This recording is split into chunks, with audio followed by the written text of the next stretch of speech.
67th General Assembly, November 6, 2012. Third Committee. 30th and 31st Meeting, AM and PM. Universal recognition of inalienable right to self-determination, most effective way of guaranteeing fundamental freedoms, Third Committee told. Here's from some 35 speakers in day-long debate, with focus on eliminating racism, self-determination, human rights protections. Universal recognition of the inalienable right to self-determination was the most effective way the global community could guarantee protection of fundamental freedoms, the Third Committee, Social, Humanitarian and Cultural, was told today, as it concluded discussion on several human rights issues. Whether this right is taken away by military intervention, aggression, occupation, or even exploitation, the world cannot condone its deprivation from any peoples in any region, the Maldives representative said.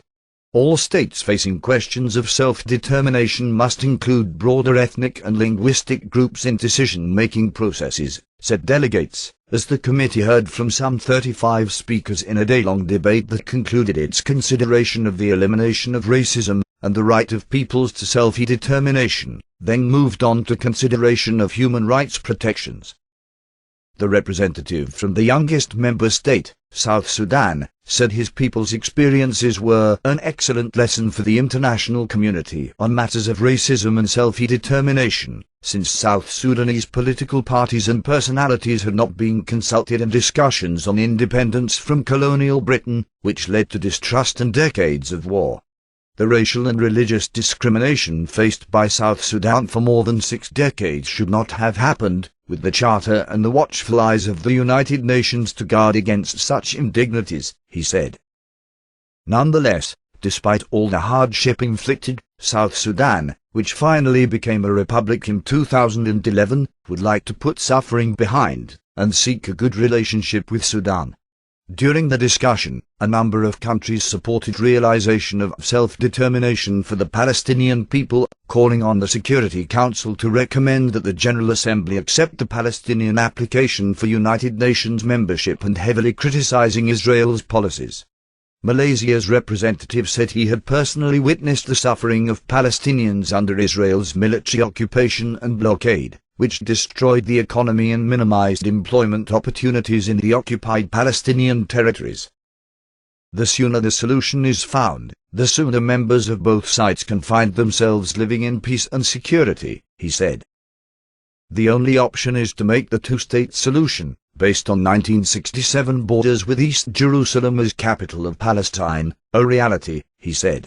The Palestinian Observer said Israel had violently withheld the inherent right to self-determination of the Palestinian people, but those people remained committed to peace and had not forsaken their legitimate national aspirations. Israel should not be allowed to continue obstructing and dictating the terms of the Palestinian exercise of the right to self-determination, she said. Speaking in right of reply, Israel's representative said that it was committed to advancing the self-determination of Palestinians and to a two-state solution.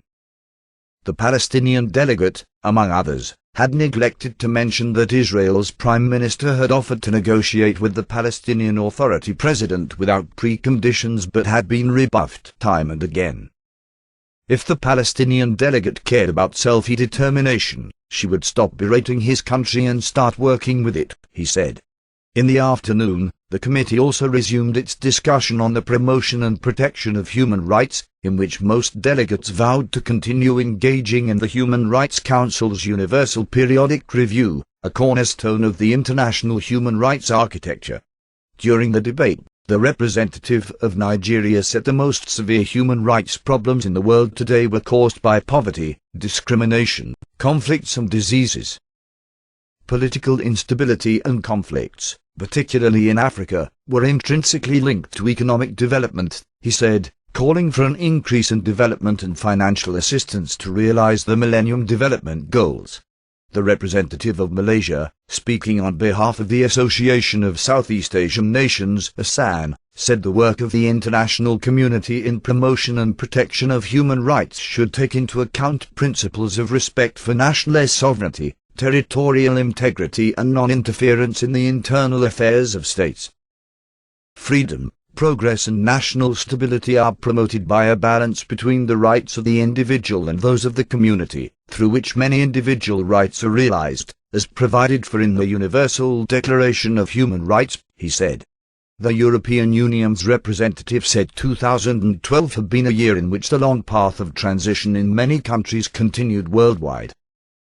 There may be temptations, once power is gained, to refuse to grant to some the full enjoyment of all human rights. But democracy can only flourish when it gives its entire people, whatever their gender, religion, disability, language or ethnic identity, an equal say and equal rights, guaranteed in law and practice, he said. Also speaking today in the debate on racism and self-determination were the representatives of Kyrgyzstan, Iran, Albania, Malaysia, Bolivia, Norway, Syria, India, Costa Rica, Armenia, Iceland, Egypt and Azerbaijan. Also speaking in exercise of the right of reply were the representatives of Armenia, Pakistan, Syria, India and Azerbaijan, as well as a representative of the Permanent Observer Mission of Palestine.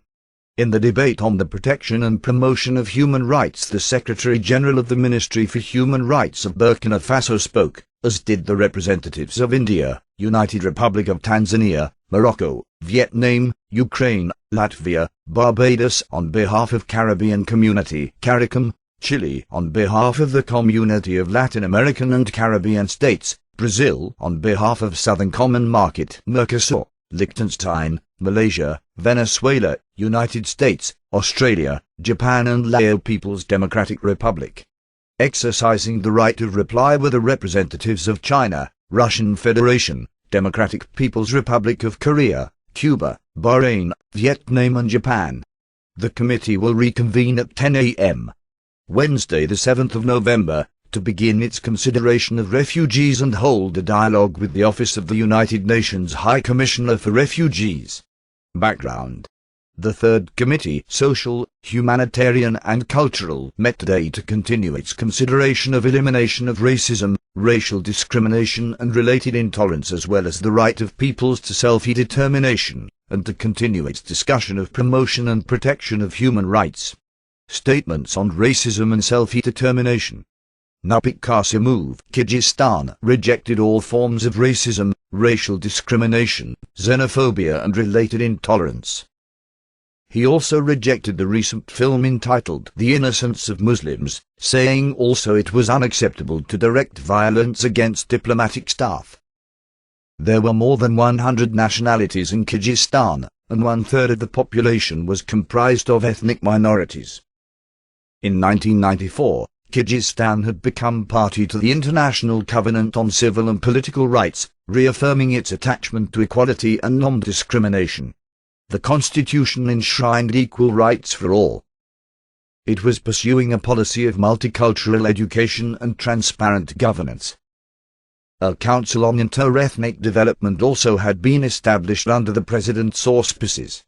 Noting that more than 10 years had passed since the adoption of the Durban Declaration, he said implementation of that instrument and its program of action had been unsatisfactory, as racism persisted in all corners of the world.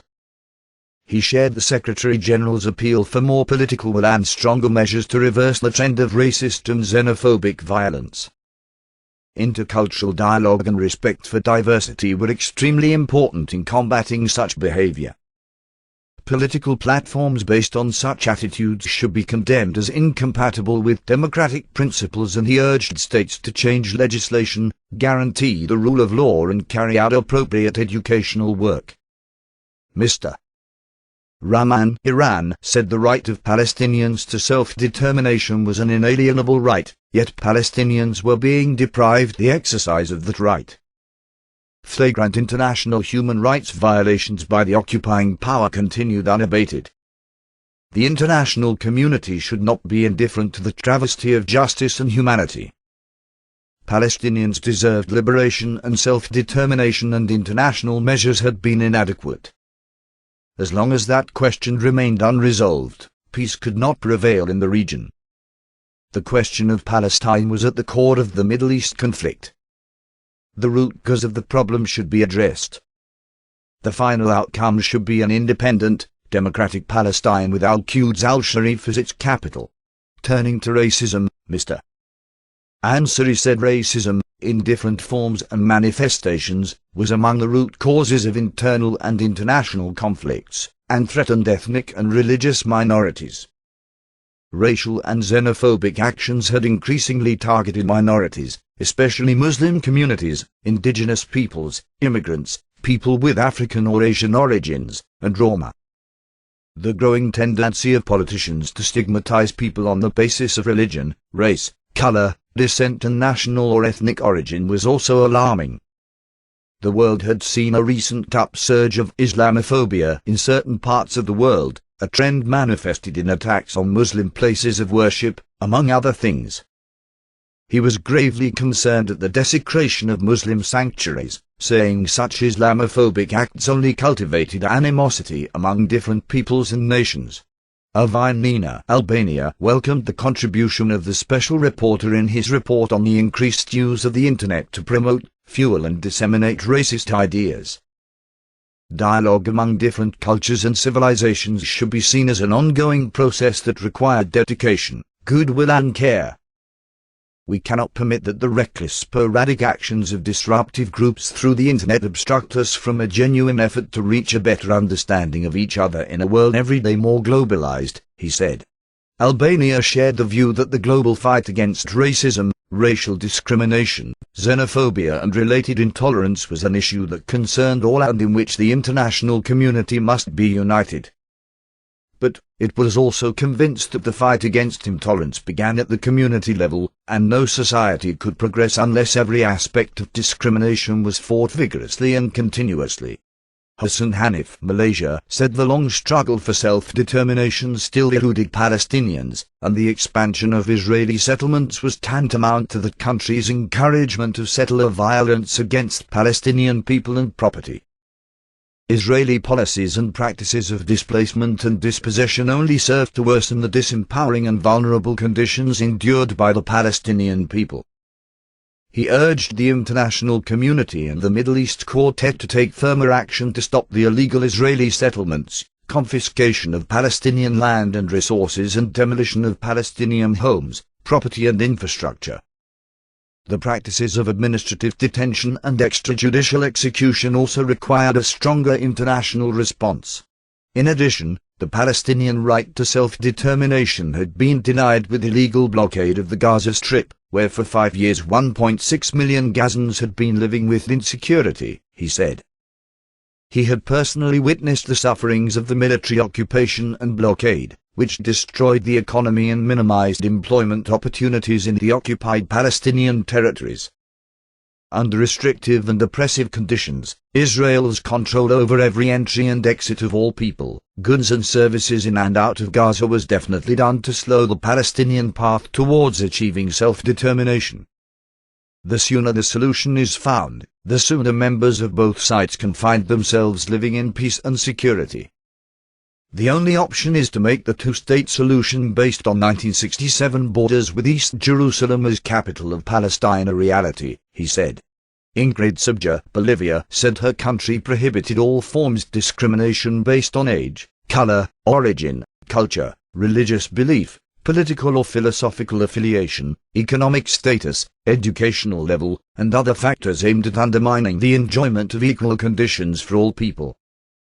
The Constitution protected and promoted human rights in rejection of all forms of racism.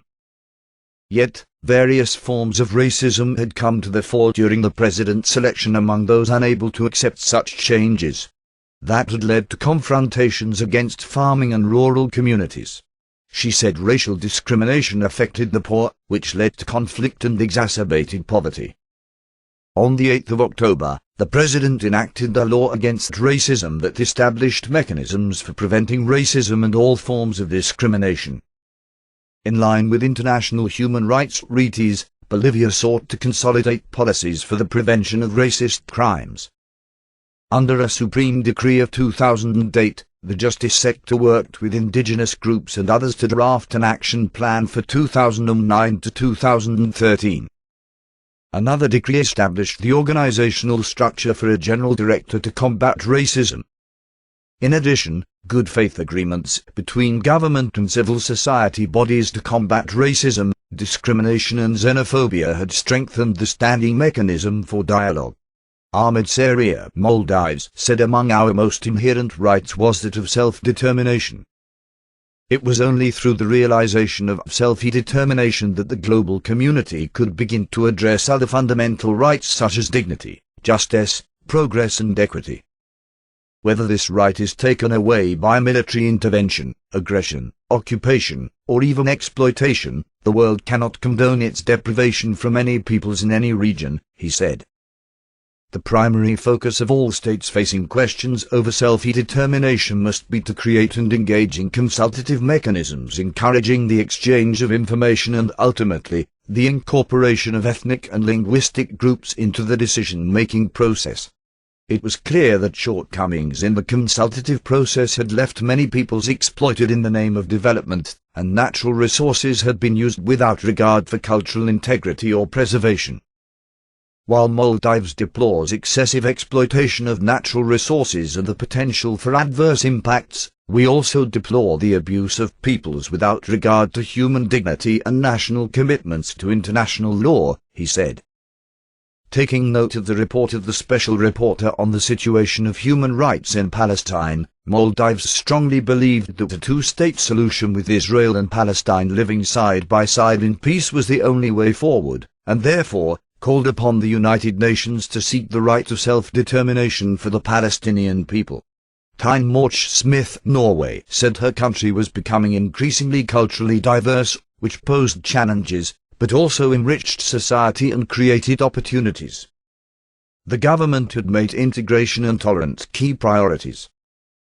Racism and xenophobia remains one of the most dangerous forms of discrimination, she said, as it could easily lead to hatred, violence and, in the worst cases, crimes against humanity and genocide.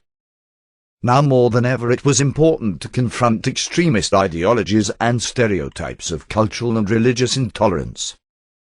Misperceptions attached to minorities must be continuously fought. She went on to urge strengthened efforts to ensure that terms like cultural diversity and multiculturalism were associated with mutual respect, tolerance and a person's freedom to make his or her own choices. Interpretations of what was discriminatory would differ. In some cases, it could be extremely difficult to decide whether one's freedom of expression had violated the rights of others, or amounted to advocacy of national, racial or religious hatred constituting incitement to hostility and violence.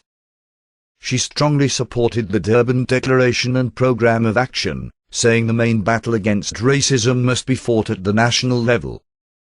Coordinated international efforts to combat such abuse were also vital. Nader Rashid, permanent observer mission of Palestine, said Israel had violated, trampled on and violently withheld the inherent right to self-determination of the Palestinian people it held captive in the occupied Palestinian territory, including East Jerusalem. The occupying power's continuation of its illegal policies, building settlements and related infrastructure, was a clear attempt to strengthen its subjugation and strangulation of the Palestinian people and to entrench its illegal occupation. There can be no justification for the deliberate planning and expansion of settlements, as well as the continuation of its expansionist wall, and there can be no explanation other than that the Israeli government is neither interested in the two-state solution, nor is it interested in peace and security, she said. Continued illegal settlement had led to a point where many now openly questioned the attainability of the two-state solution. The failure to bring a halt to Israel's settlement campaign and thus enable us to overcome the impasse threatens to unravel all achieved to date and to usher in an era of even greater instability and uncertainty, she said.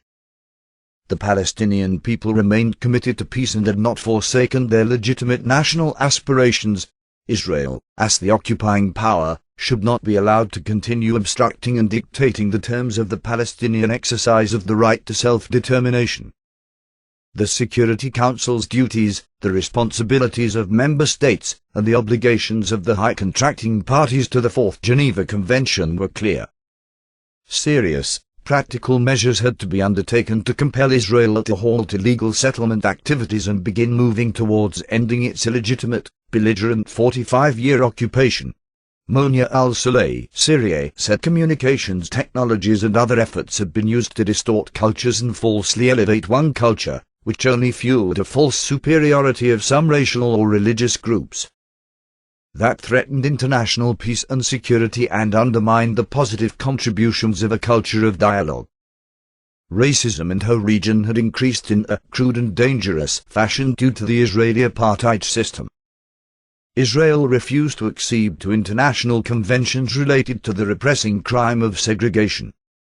It had built a racial separation wall and built a racial entity that would exclude Palestinians, under a mantra of the importance of the Jewishness of the State of Israel. In addition, Israeli authorities were building a separation in the Syrian Golan, she said, a futile attempt to separate the Golan from its motherland, Syria. Those efforts were marked by the theft of water, land and property, which contravened the Geneva Accords. Those calling for upholding the rights of Syrians could not ignore their right to restore their occupied territory. Explicit manifestations of racist practices included Israeli violations in the occupied Syrian Golan in the areas of health, culture and language. Also, Israel was holding 9 prisoners from the Syrian Golan on the charge of burning false Israeli identity cards and choosing to maintain their Syrian citizenship. Israel's protectors continued to ignore its crimes, which only led Israel to persist in its abuses. Anya Madut, South Sudan, said the experiences of his people in dealing with racism and self-determination was an excellent lesson for the international community.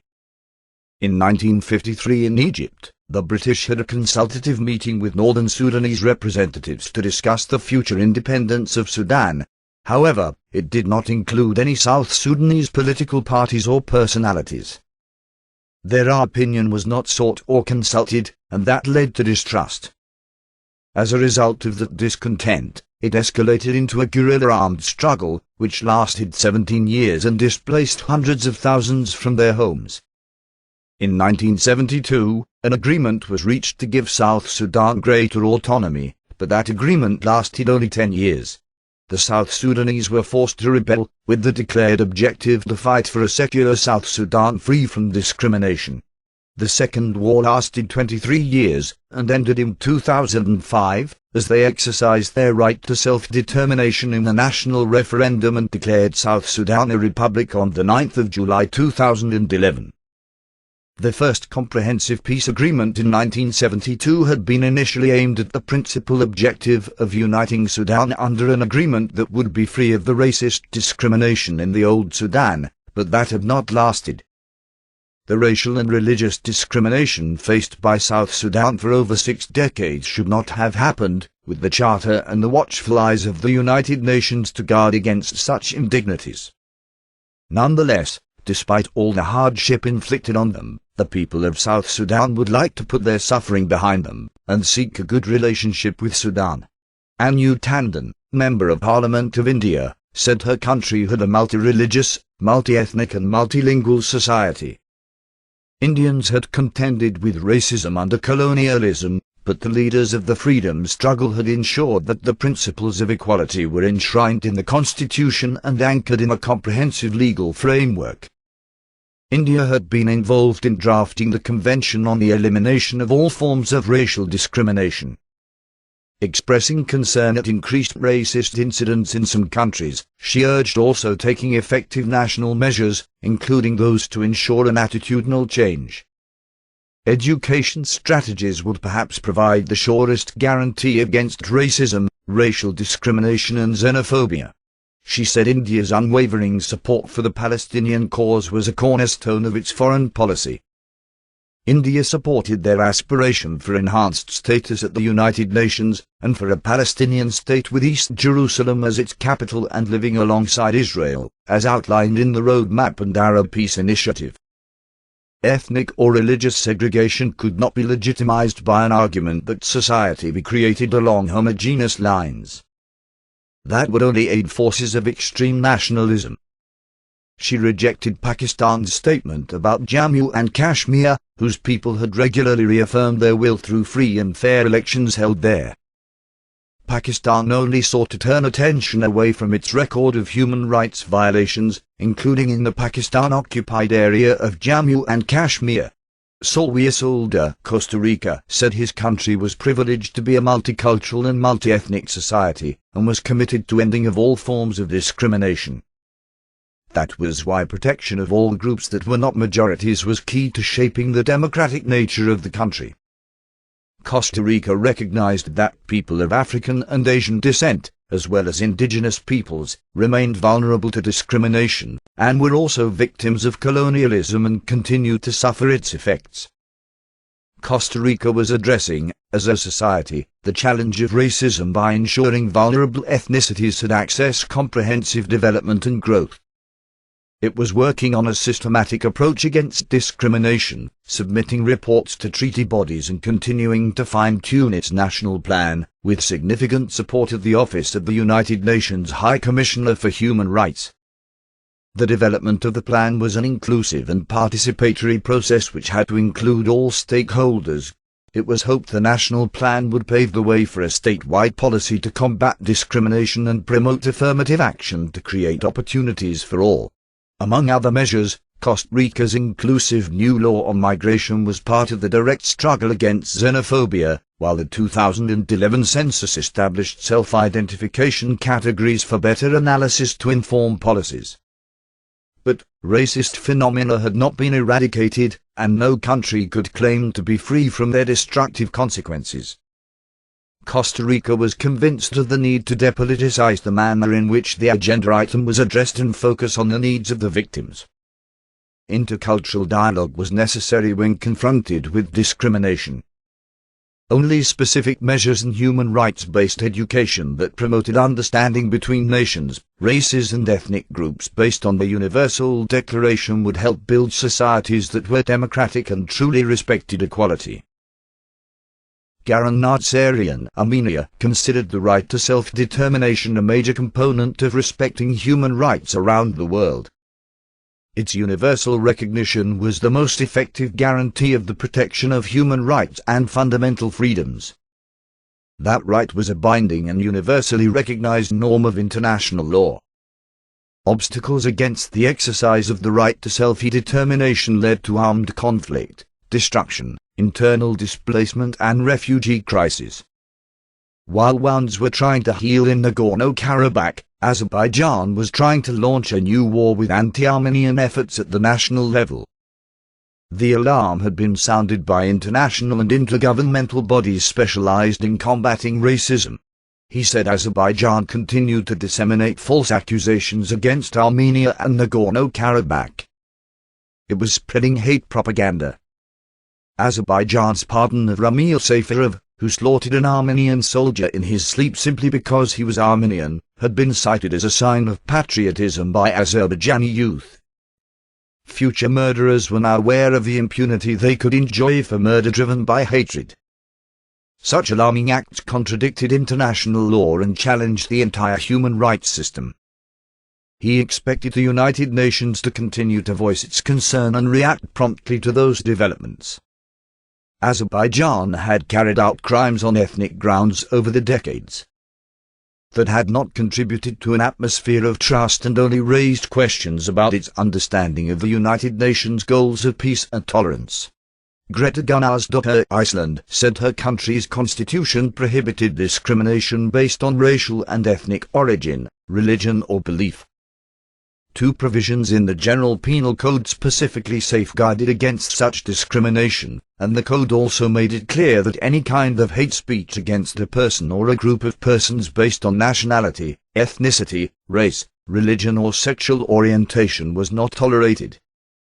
Hate speech that violates the human rights of individuals is not protected by free speech, he said, noting that it was recently reaffirmed by a landmark European Court of Human Rights judgment.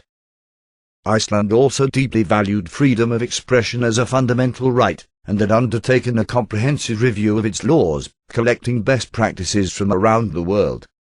It was essential to work toward universal adherence and full implementation of the International Convention on the Elimination on all forms of racial discrimination, he said, urging all states who had not yet done so to become parties. The convention bore in mind daily expression of racism around the world, including in such sports as soccer, where Iceland applauded FIFA for its strong stand against that scourge.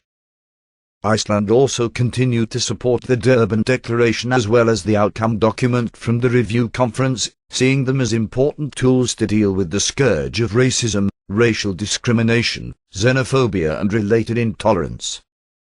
Turning to self-determination, he reiterated his country's long-standing support to people's right to determine their future. Iceland was determined to contribute to the realization of that inalienable right for the Palestinian people, and continued to call upon the Security Council to recommend that the General Assembly accept Palestine's application for United Nations membership. Monzafar Lim, Egypt, said the right to self-determination was essential for the promotion and protection of all human rights for all peoples without exception. But the United Nations, despite achievements, remained politicized when it came to that right for Palestinians, who had lived under foreign occupation for over 65 years. He voiced grave concern towards Israel's decision to unilaterally suspend its cooperation with the Human Rights Council, which set a dangerous precedent.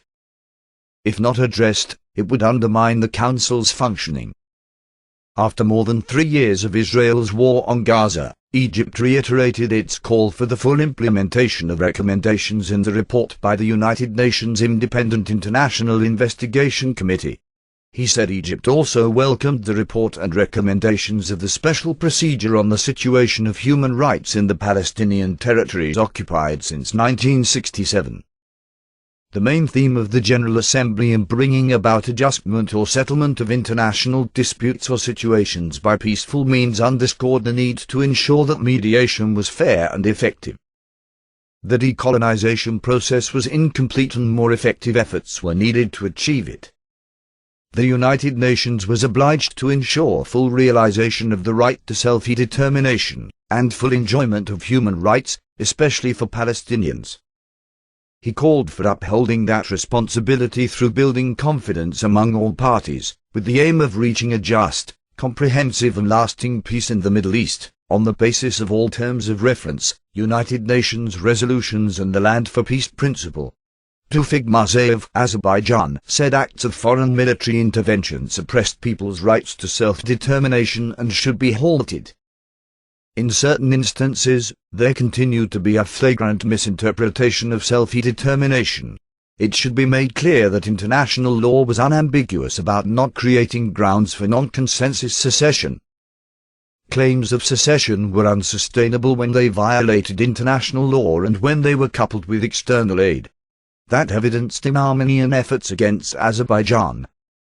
We have witnessed this approach once again in the statement by Armenia, he said. The attempted unilateral secession of a part of Azerbaijan included the use of force and other egregious violations of international norms. That had been affirmed in relevant resolutions in the Security Council and General Assembly. Armenia's revisionist claims about the principle of self-determination were unsustainable under international law. Law is more important than force, he said. Right of reply. Exercising his right of reply, Israel's delegate said he found it surreal to listen to Syria's delegate speak about protecting human rights when her government continued to slaughter its own people.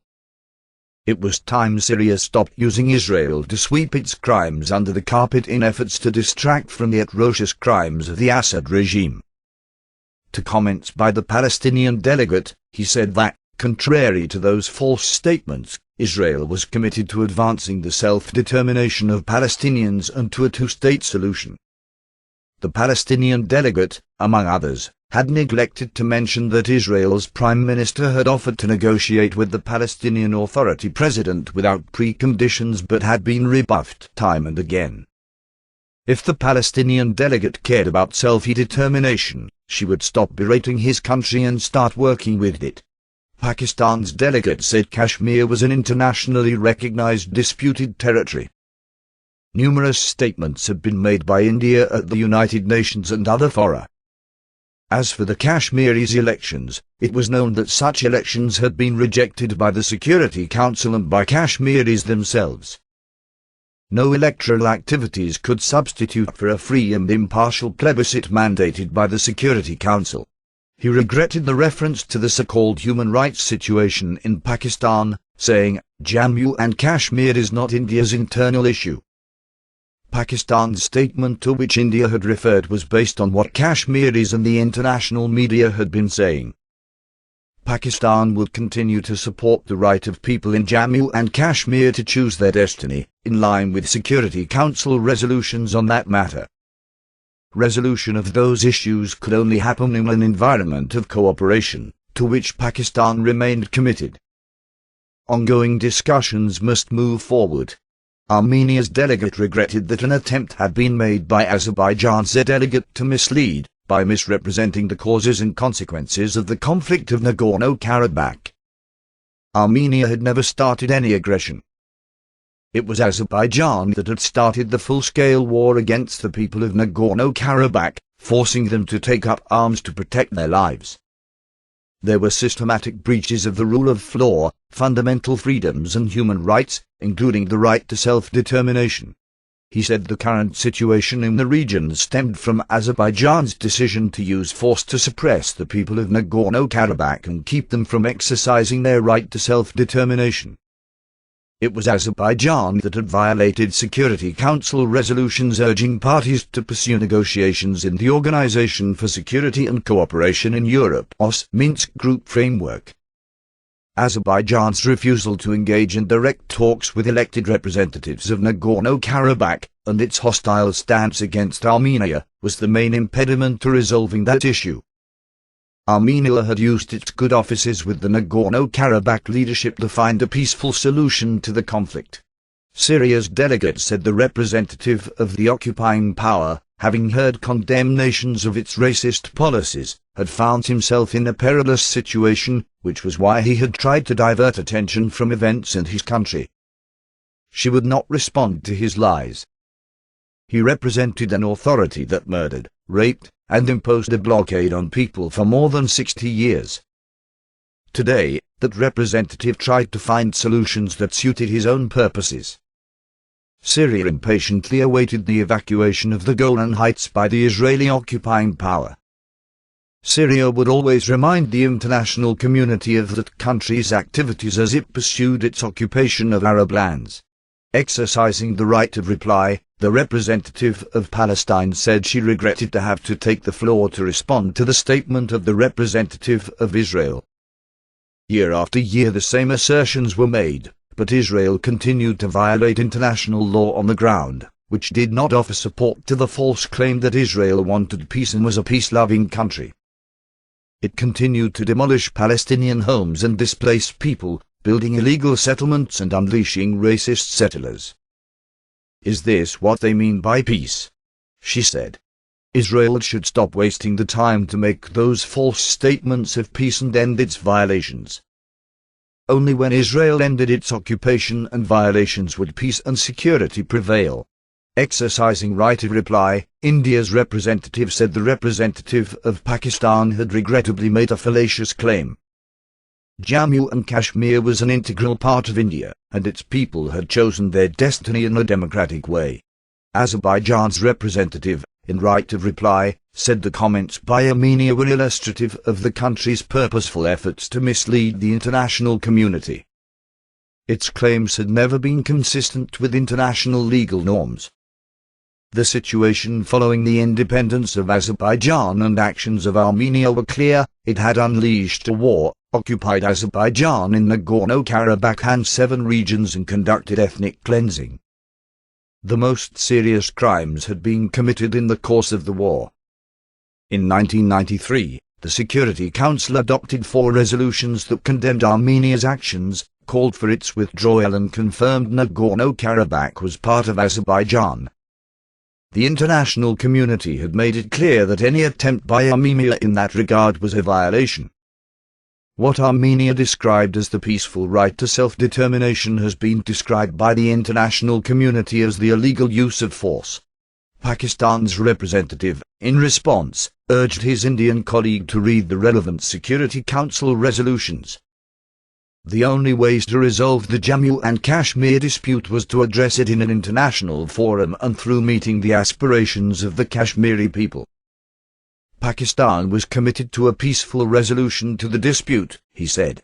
The representative of Armenia, is a second intervention, said he was responding to another distorted statement by Azerbaijan. The references to occupation and aggression were baseless and the provocative statement showed it was not interested in a legal solution. The people of Nagorno-Karabakh had exercised their inalienable right to self-determination, and Armenia attached the utmost importance to international law to maintain peace and security in the region. Azerbaijan's delegates at the Armenian delegates' latest comments showed how that country was not engaging in a search for peace in the region. Armenia's delegate had not introduced anything new. He had not listened to what Azerbaijan had outlined, preferring instead to read out a pre-written text of falsifications. Azerbaijan had heard out-of-context comments that failed to respond to its arguments. Moreover, he said Armenia bore responsibility for unleashing war against Azerbaijan. Armenia, which had purged its territory of all non-Armenians and had created a mono-ethnic culture, should be the last to speak about the rule of law and justice. That was an open challenge to the conflict settlement process and threatened international peace and security. He was confident that Armenia would be obliged to denounce territorial claims and establish civilized relations with all countries in the region. Statements on human rights. Anu Tandon, Member of Parliament of India, said her country attached great importance to the work of the Human Rights Council, whose strength lay in its adherence to the principles of objectivity, transparency, non-politicization and non-confrontation. Also, the enthusiastic participation by member states in the Universal Periodic Review underscored the success of that innovative mechanism. India also welcomed the ongoing intergovernmental consultations on treaty bodies, and firmly believed those should now be the focal point in the process to strengthen them, with final recommendations undoubtedly taking into account views of relevant bodies and civil society representatives. It was important that the special reporters ensured their conclusions and recommendations on a particular member state were first shared with the concerned government and that they were given adequate time to respond. Also, in public statements concerning allegations of human rights violations, special reporters had to fairly indicate the responses by concerned states. We must remember that the objective is to assist national governments and that task can only be done in cooperation with them and not despite them, she said. She also highlighted the need for adequate and equitable allocation of financial and staff resources to all mandate holders, and said the financial status of the Office of the High Commissioner was in a critical situation. Ellen Azaria Madahu, United Republic of Tanzania, said her country was a state party to the International Covenant on Civil and Political Rights, among others, and was committed to fulfilling its obligations. It had also submitted its combined initial, second and third report on the implementation of the International Covenant on Economic, Social and Cultural Rights, which would be considered in November. The government expected to submit its consolidated 17th and 18th report on the International Convention on the Elimination of All Forms of Racial Discrimination in 2013. She went on to say her country implemented human rights instruments in various ways, including through the Constitution, the supreme law of the land, which provided procedures for enforcing basic rights and duties. The government had put in place a national strategy for growth and reduction of poverty and a Development Vision 2025, both of which focused on the promotion and protection of human rights. It also was in the final stages of drafting the National Human Rights Action Plan, which would provide the necessary framework for that work. Usman Saki, Nigeria, said the most severe human rights problems in the world today were caused by poverty, discrimination, conflicts and diseases. Nigeria was concerned that Africa suffered as a result of that situation. while those problems had been attributed to underdevelopment, the nexus between security and development had given those problems a concrete human rights dimension. Political instability and conflicts, particularly in Africa, were intrinsically linked to economic development, he said, calling for an increase in development and financial assistance to developing countries, particularly in the realization of the Millennium Development Goals, which could be achieved through a renewed commitment by all to deploy 0.7% of GDP, gross domestic product, to overseas development assistance. Despite concerted efforts by the international community, more must be done to implement the Durban Declaration and its plan of action, he said, urging states to establish the political conditions necessary to sensitize all segments of society on the evils of racial discrimination. The plight of irregular migrants was also a matter of great concern to Nigeria, which condemned the way they were rounded up and detained under conditions that were inhuman and degrading.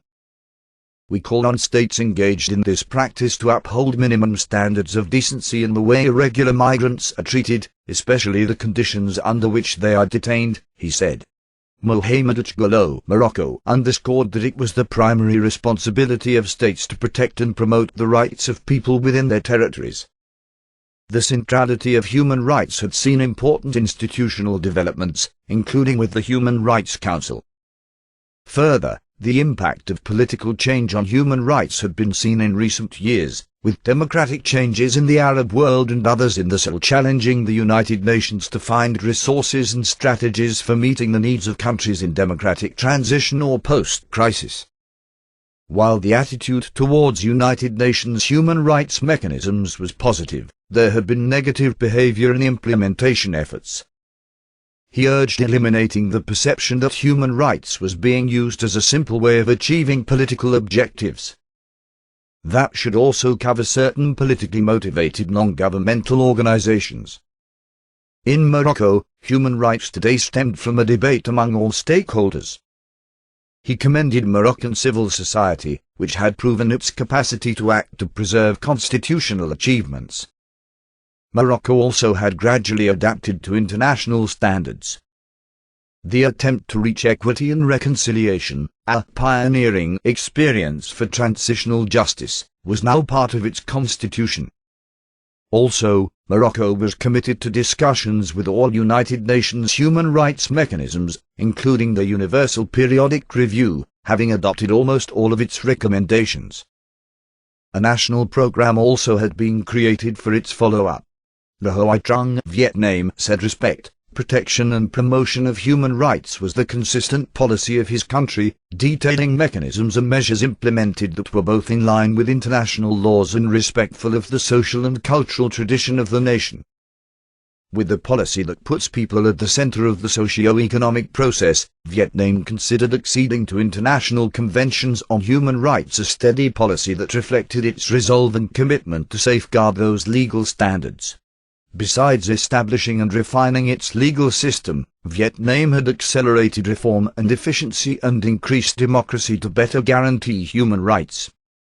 Judges, lawyers, investigators and the police were increasingly well-trained and increasing in number, he said. Vietnam also attached importance to preparation of periodic reports on implementation of conventions to which it was a member. Those reports were an opportunity to review and reassess achievements, as well as the challenges to realizing human rights. Mr. Gvas, Ukraine, said in order to implement fully the Vienna Declaration and Programme of Action, a global alliance for human rights must be developed.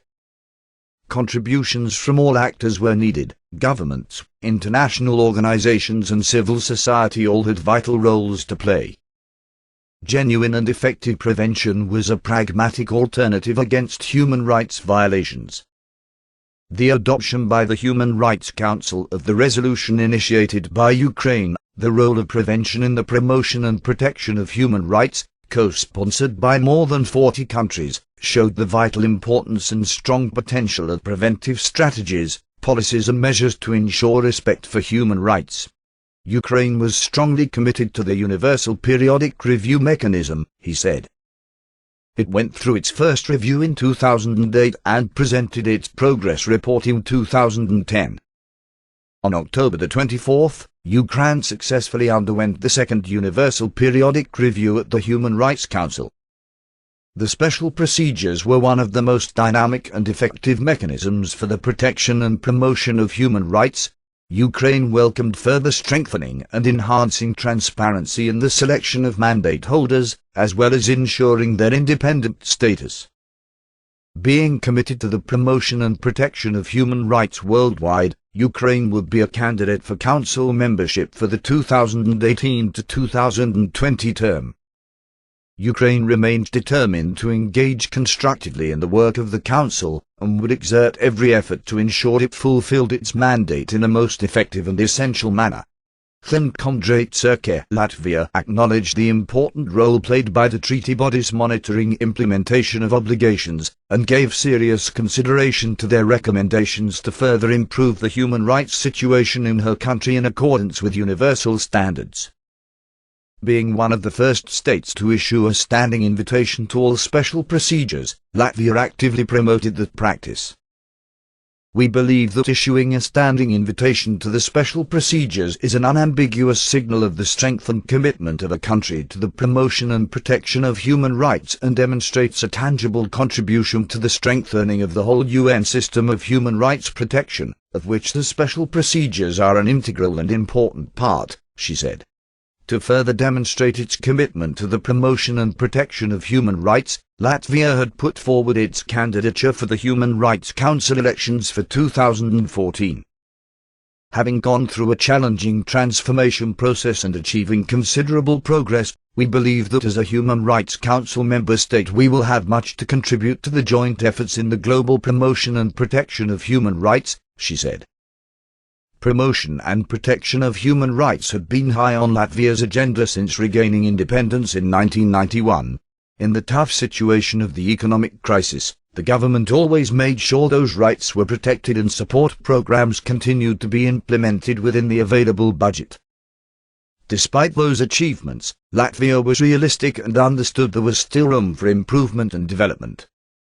It was determined to continue seeking cooperation in implementing its commitments, to ensure future challenges could be met. Joseph Goddard, Barbados, speaking on behalf of the Caribbean community, CARICOM, said it was fundamental for states to address the serious challenges facing the human rights treaty body system by making proposals to guarantee its effective functioning. That would help safeguard the basic tenets of human rights. CARICOM would participate in the intergovernmental process, which was to resume in early 2013. He reiterated concerns voiced during the dialogue with the High Commissioner for Human Rights about the selective implementation of recommendations contained in her report. He went on to say that, although development was a human right for all, challenges in its realization continued unabated, due to multiple interrelated crises facing developing countries, especially small developing states. It must not be forgotten that all human rights were interrelated and indivisible. It also was crucial to ensure quality education and affordable health care. Indeed, education was a human right and vital in the fight against poverty. He said the special reporter on the right to food had referred to the outcome of the United Nations Conference on Sustainable Development, which stressed the contribution of global fisheries to the right to food and food security. Residents of developing coastal countries were most vulnerable to the challenges facing global fisheries, and he underlined the importance of regional cooperation in that regard. He could not stress enough the need to preserve the Caribbean Sea, which was critical to the region's food security and employment. Hassan Hanif, Malaysia, speaking on behalf of the Association of Southeast Asian Nations, ASEAN, said the work of the international community in the promotion and protection of human rights should take into account principles of respect for national sovereignty, territorial integrity and non-interference in the internal affairs of states. Freedom, progress and national stability are promoted by a balance between the rights of the individual and those of the community, through which many individual rights are realized, as provided for in the Universal Declaration of Human Rights, he said. ASEAN has made remarkable progress in the promotion and protection of human rights since its reaffirmed support for the Vienna Declaration in 1993, among other things, creating the ASEAN Intergovernmental Commission on Human Rights, which planned to conduct thematic studies each year of its 5-year work plan on topics such as corporate social responsibility, migration, trafficking in persons, juvenile justice and the right to health. Beginning last year, the Commission focused on the drafting of the ASEAN Human Rights Declaration, which would be a landmark political document, reflecting the aspirations of the people of the region and setting the landscape for human rights cooperation. Despite different levels of development within ASEAN, the region's commitment to advancing the status of women was clearly demonstrated by the fact that all member states were party to the Convention on the Elimination of All Forms of Discrimination against Women. A recent consultative meeting in Manila helped highlight good practices and experiences on the implementation of laws, policies and actions aimed at overcoming the invisibility of violence. Human rights cooperation required the full participation of all member states. While we seek to set the agenda for the promotion and protection of human rights in the region, there is a need to take into account the non-confrontational and constructive manners of engagement in view of regional particularities, variegated cultures, religions and traditions, he said. Nonetheless, it would be crucial to ensure the effective promotion and protection of human rights and freedoms in order to realize an ASEAN community by 2015 that was inclusively strong with empowered peoples. Octavio Razariz, Chile, speaking on behalf of the Community of Latin American and Caribbean States, SLAC, said he would focus on respect for the human rights of all migrants. The composition of current societies was the result of historic and contemporary migratory flows. Migration enriched societies by making them more diverse, promoting an exchange of ideas and their evolution. Migrants made significant contributions to their countries of origin through, for example, remittances, but their contributions to economic and social development of host societies were not sufficiently taken into account. The international economic and financial crisis had, in many countries, resulted in deteriorating working and employment conditions for migrant workers and their families. In that context, he highlighted the increasing reverse of migrant flows between the Latin American and Caribbean region and developed countries, which not only included the return of migrants to their country of origin, but also the arrival of migrants from these developed countries. SLAC acknowledged governments have the right to formulate laws and policies to regulate the flow of migrants through their territories, but regretted the adoption of laws and regulations that criminalized the act of migrating. It encouraged member states to end excessive detention periods for people who had not committed any crime, and to unconditionally respect the inherent dignity and human rights of migrants, urging all states to eliminate laws with political objectives that stimulated unsafe migration, causing a loss of life. Turning to violence against women migrant workers, he encouraged states to implement gender-sensitive policies to ensure all women, including care workers, were legally protected against violence and exploitation. SLAC member states were also concerned about the current exploitation of migrants, and the fact that international criminal networks have targeted the traffic of migrants in their criminal activities. All states needed to strengthen appropriate coordination between countries of origin, transit and destination in order to combat those crimes, he said. SLAC looked forward to convening next year the second high-level dialogue on international migrations and development, with a view to addressing those and other crucial issues. This approach must start off on the basis that the migration phenomenon is constituted by human beings, who cannot be simply handled or managed in a mechanical way. It is crucial to promote and respect their human rights and dignity at the center of our considerations, he said. Alan Celos, Brazil, speaking on behalf of the Southern Common Market, Mercosur, reaffirmed that human rights were indivisible and interrelated. Since 2005, the meeting of high-ranking authorities in human rights had allowed for Mercosur states coordination on issues related to children, gender discrimination, education and the right to truth, among others. In 2010, it established an Institute for Public Policy to help strengthen the rule of law in states parties and consider human rights as a fundamental Mercosur strategy. He went on to say that in no case could the situation derived from the economic and financial crisis be used as an excuse to decrease states' obligation to the promotion and protection of human rights, and he appealed for more efforts in that regard. Developed countries must comply with their obligation to allocate 0.7% of their GDP to official development assistance. As for the incitement to hatred for religious reasons, he said it was unacceptable that people were discriminated against because of their faith. He reaffirmed the right of everyone to freedom of religion or belief. To combat violations against people due to their sexual orientation or gender identity, he urged enhanced commitment via public policies that included recognition and coexistence of people for the benefit of peace. Mercosur was working towards the greatest social inclusion in their public policies, including girls, boys, women, indigenous and elderly peoples. In that context, he referred to a June decision seeking to establish a gender equality policy. In sum, Mercosur reiterated its support for the International Convention for the Protection of All Persons Against Forced Disappearances, emphasizing also its commitment to strengthening the Human Rights Council. Thomas May Harting, of the delegation of the European Union, said 2012 had been a remarkable year for the Union in the field of human rights.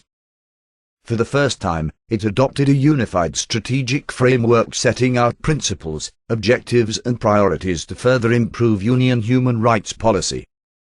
And last July, the first ever Special Representative for Human Rights was appointed to enhance effectiveness and visibility of Union action, with a clear remit to enhance dialogue with third countries and international and regional organizations. It had also been a year in which the long path of transition in many countries continued worldwide. There may be temptations, once power is gained, to refuse to grant to some the full enjoyment of all human rights. But democracy can only flourish when it gives its entire people, whatever their gender, religion, disability, language or ethnic identity, an equal say and equal rights, guaranteed in law and practice, he said.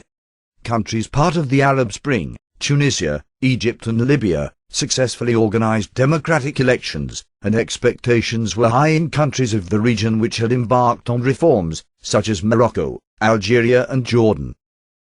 The Union had also welcomed the increased cooperation of a number of North African countries with the special procedures, as well as positive developments in Burma/Myanmar, but recent intercommunal unrest in Rakhine State had drawn attention to one of the many issues that remained to be addressed. In Bahrain, some positive steps had been taken, but more should be done to end the violence and rebuild trust, so that genuine national reconciliation could start. Transition to a peaceful and sustainable future required ending impunity and ensuring accountability for past human rights violations and crimes, which should be prosecuted in domestic courts and, when necessary, the International Criminal Court. The Union encouraged Sri Lanka's government to implement the recommendations of the Lessons Learned Reconciliation Commission and address allegations of violations of international law. The Union continued to be alarmed by the deteriorating human rights situation linked to ongoing conflicts worldwide, he said. The intensification of violence in Syria continued to shock the world, and the Union fully supported the efforts of Mr. Brahimi to find a political solution to the crisis, condemning ever-increasing use of force by the regime.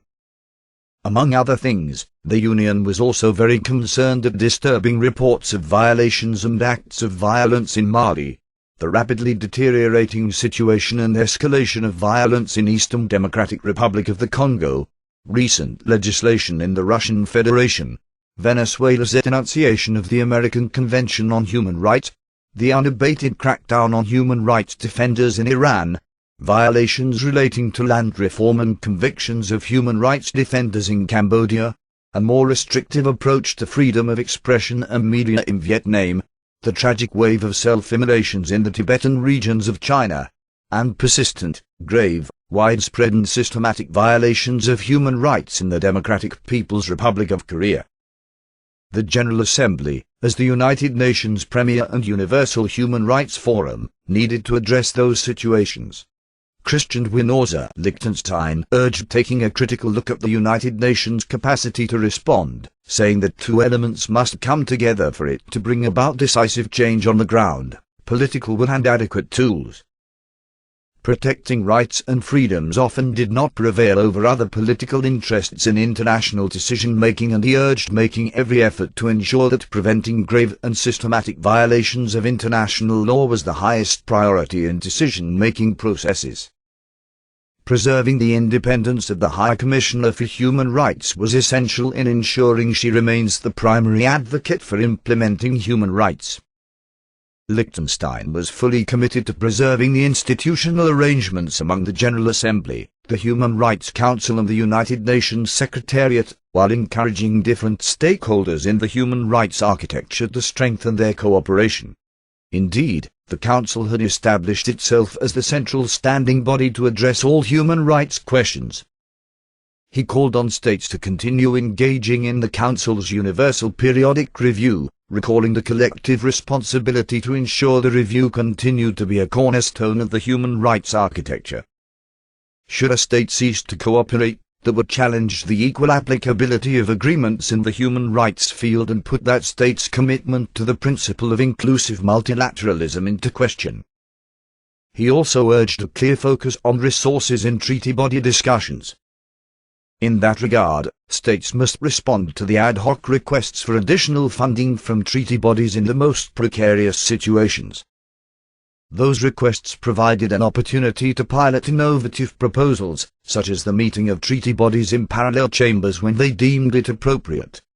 Jamal Sharifuddin Jahan, Malaysia, said his delegation shared the view that in certain parts of the world, human rights deteriorated as a consequence of escalating internal conflict, as well as due to recent political upheavals. The key component to ensuring continued exercise of fundamental freedoms such as the right to life, food, health, adequate water and sanitation was the provision of urgently needed humanitarian aid. Malaysia called upon all parties to ensure unimpeded access to humanitarian aid and assistance and called upon the international community to halt the flow of armaments to belligerents, which not only prolonged conflict, but also caused unacceptable loss of life and destruction of property. For its part, Malaysia had signed the instruments of accession of the two optional protocols to the Child Rights Convention, underscoring its commitment to protecting children. It had also announced the repeal of legislation inherited from the colonial period, which allowed individuals to be detained without trial based on considerations of national security and public safety. New legislation, currently in the final stages of the legislative process, would provide clearer and stronger safeguards in comparison to the now repealed laws. Sustainable development could only be achieved when the rights of all stakeholders were respected and upheld, and Malaysia attached importance to continued promotion and protection of human rights not only at the national, but also at the regional and international levels. Julie Nignasamda, Secretary-General of the Ministry for Human Rights of Burkina Faso, said the Universal Periodic Review, while it could be improved, was the favored framework for assessing human rights progress. Burkina Faso had undergone the review in 2008 and subsequently organized activities to present its results. Among other measures, it had set up a committee to follow up on its recommendations. Awareness-raising campaigns also sought to abolish torture, eliminate early and forced marriage and ban female genital mutilation. She said Burkina Faso also had adopted a series of laws on the promotion and protection of human rights, repression of terrorist acts, a gender quota in legislative and municipal elections, and land tenure. Two decrees focused on, respectively, a council to prevent violence in schools and gender policy. To prepare for its next appearance before the Council in June 2013, Burkina Faso was taking other efforts, but it also faced challenges in the economic, social and climate areas. The country needed international support in the form of technical and financial assistance, as well as best practices in the implementation of the review recommendations. Burkina Faso was doing its utmost to coordinate actions through the Ministry for Human Rights.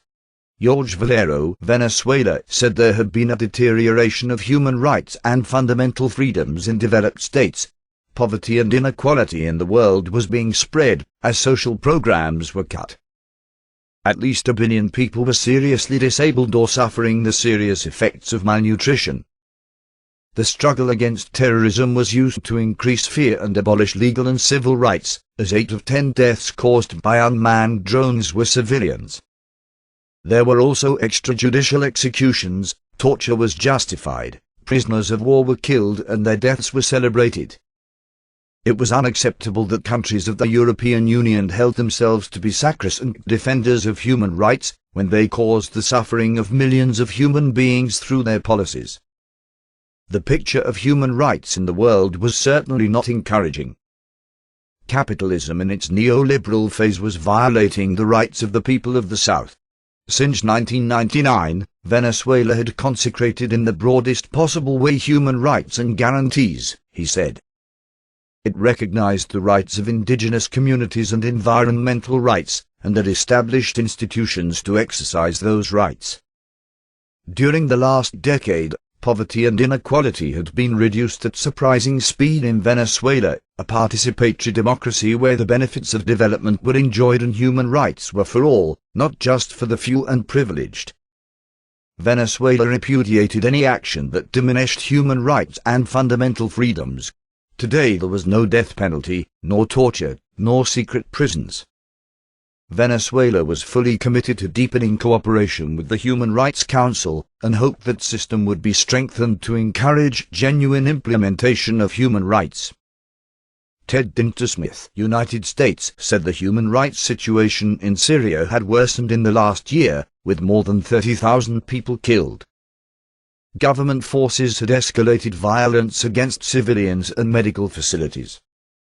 In Iran, repression against citizens also merited the strongest condemnation.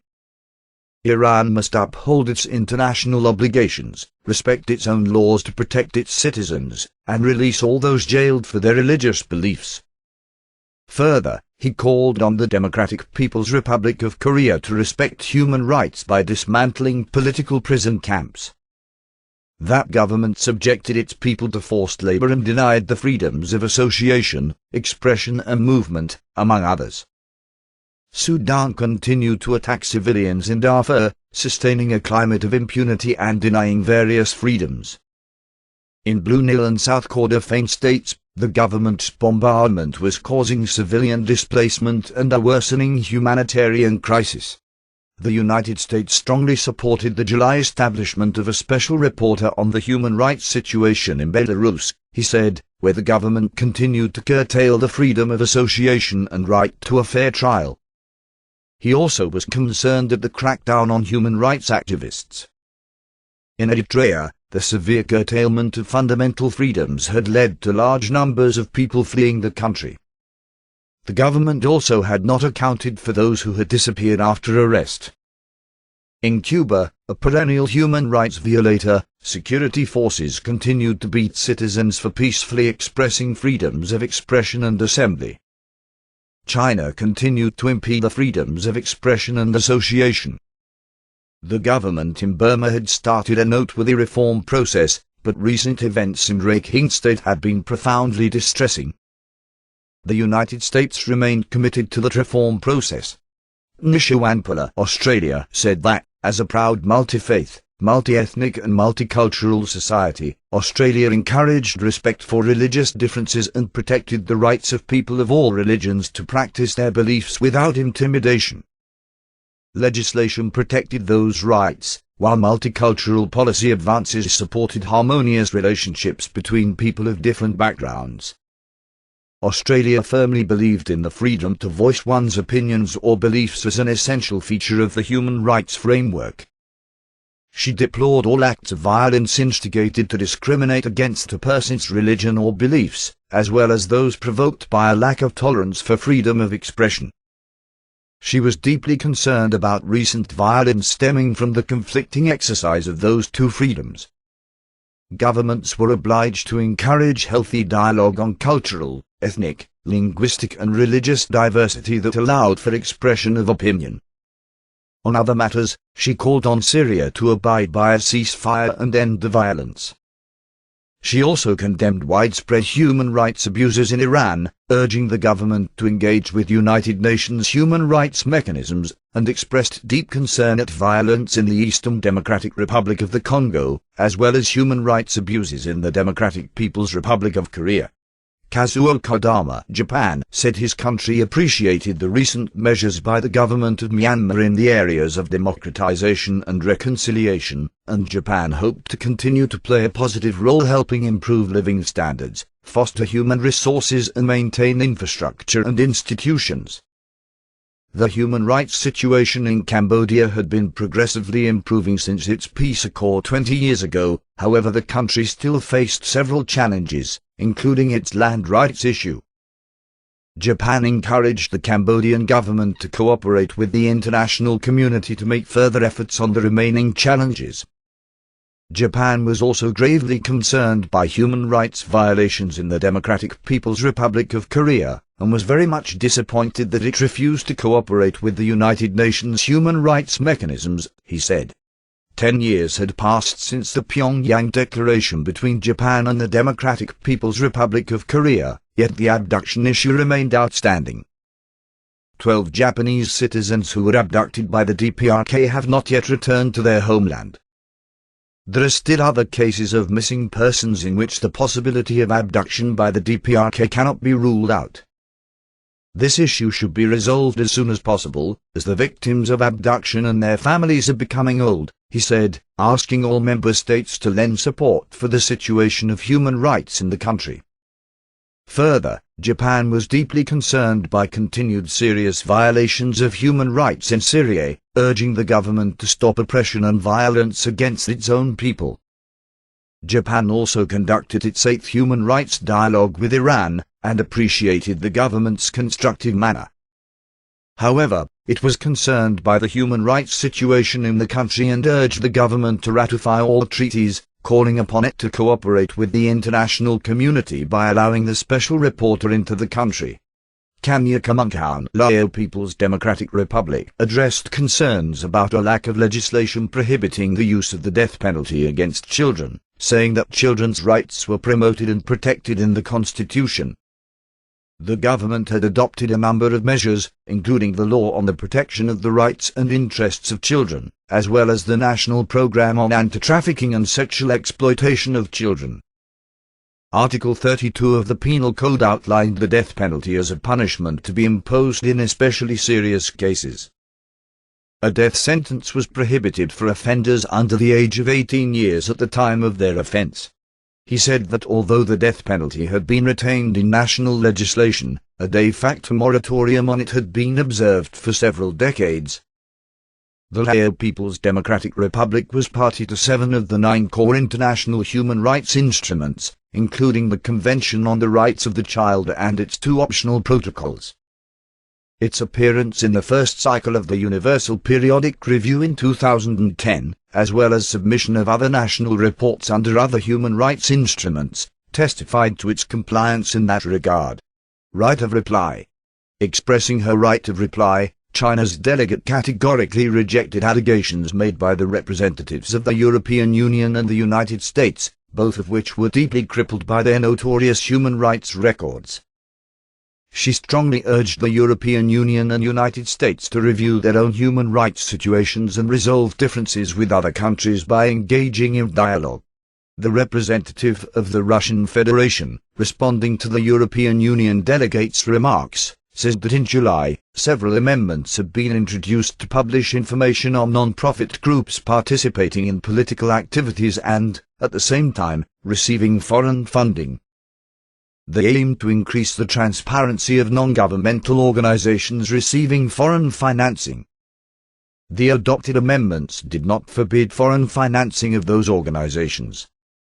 No punishment, other than cessation of activities, had been outlined for groups that were hiding their activities.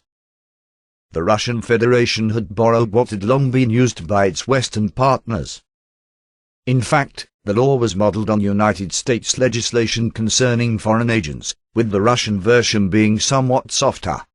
the representative of the Democratic People's Republic of Korea rejected the fictitious allegations made by the representatives of the United States, European Union, Australia and Japan. Those claims were nothing more than a political game to isolate his country in pursuit of hostile United States policies that had spanned more than half a century. He advised them to reflect on their own human rights situations. He also urged refraining from killing civilians in Iraq, Afghanistan and elsewhere. He said the Democratic People's Republic of Korea would reject the country's specific resolution against his government in the strongest terms. The abduction issue alleged by Japan had been completely resolved. If any such issue was to be resolved, it was to confirm the fate and whereabouts of 8.4 million Koreans who Japan had abducted during its military occupation. Japan was diverting attention from its unresolved crimes against humanity committed against Koreans in the last century. It should apologize and compensate victims, especially comfort women. Cuba's delegate, responding to the United States delegate's comments, said the United States could have apologized for 20 years of not recognizing the many General Assembly resolutions requesting it to lift the blockade against her country. Instead, the committee had heard a repetition of arguments that did not convince anyone. False librettos did not exempt the United States from the consequences of its attacks against human rights and fundamental freedoms. She said that country supported mercenaries in countries of the Global South, whose main activity was to encourage terrorism and regime change. The United States had no moral right to criticize others. She urged the United States to stop imposing prescriptions and promoting regime change against Cuba. The United States must respect people who were prepared to sacrifice themselves for the legitimacy of their ideas. It must stop its harassment. Bahrain's delegate thanked the European Union for supporting its efforts, saying that her country had implemented the majority of recommendations made by the Independent Commission of Inquiry. In addition, Bahrain had undertaken its second round in the Universal Periodic Review in September, where it fully accepted 145 of 176 recommendations, and partially accepted 13 more. It was in the process of implementing them, as well as those brought forth by the National Consensus Dialogue. All such efforts showed her country's commitment to the promotion and protection of human rights. In right of reply, the delegate of Vietnam said he was responding to the statement of the European Union, which referred to the so-called restrictions of freedom of expression in his country. Freedom of expression was clearly expressed in Vietnam's constitution. Vietnam now had 954 media outlets and 17,000 licensed journalists, and had more than 30 million internet users, ranking first in Southeast Asia. It encouraged the use of blogs and internet forums to express views. However, it believed that freedom of expression came with obligations, including obligations to protect national security, public health, public order and public morals. Any action that incited religious hatred or violence was prohibited under law. The European Union delegation should be mindful of the fact that many European countries had adopted similar laws that would constitute limiting freedom of expression. Japan's representative, exercising right of reply, said the statement by the Democratic People's Republic of Korea delegate that the abduction issue was completely settled had been incorrect and contradicted a bilateral agreement. In August 2008, both countries agreed on the modalities of an investigation of the abduction issue. The Democratic People's Republic of Korea had abducted citizens of other nationalities, as well. As for numbers of past abuses, they were totally groundless, and as to the comfort women issue, he did not intend to explain that issue again. Responding, the Democratic People's Republic of Korea representative said he was obliged to respond to the misleading statement of Japan. All survivors had been returned home, along with remains of the dead. The Democratic People's Republic of Korea had done everything it could do and thought the issue had been resolved once and for all. The Democratic People's Republic of Korea also had documentation of the extent of past Japan abuses. Without settling past crimes, Japanese authorities were continuing to crack down on Korean residents in Japan. his delegations urged Japan once again to settle its past crimes. In response, Japan's representative said he would refrain from engaging in any more detail rebutting the statement of the Democratic People's Republic of Korea. It was deeply regrettable that the Democratic People's Republic of Korea had not responded with any concrete actions to any concerns of the international community. Instead of merely exercising the right of reply, Japan expected the Democratic People's Republic of Korea to respond concretely to those concerns.